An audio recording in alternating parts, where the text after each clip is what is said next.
Hey guys, my name is Elijah, and in this tutorial I want to show you how you can prevent download in Google Drive.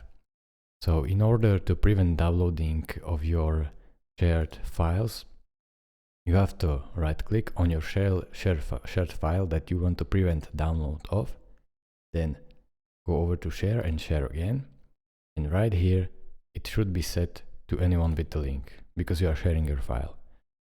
And if you want to prevent to download it, so anyone that opens it via this link or through Gmail won't be able to download it. If you click on this gear icon and go over to viewers and commenters can see the option to download, print and copy, just disable this check mark, and now they will not be able, not even download, but print and copy can't be done if you have this check mark unchecked.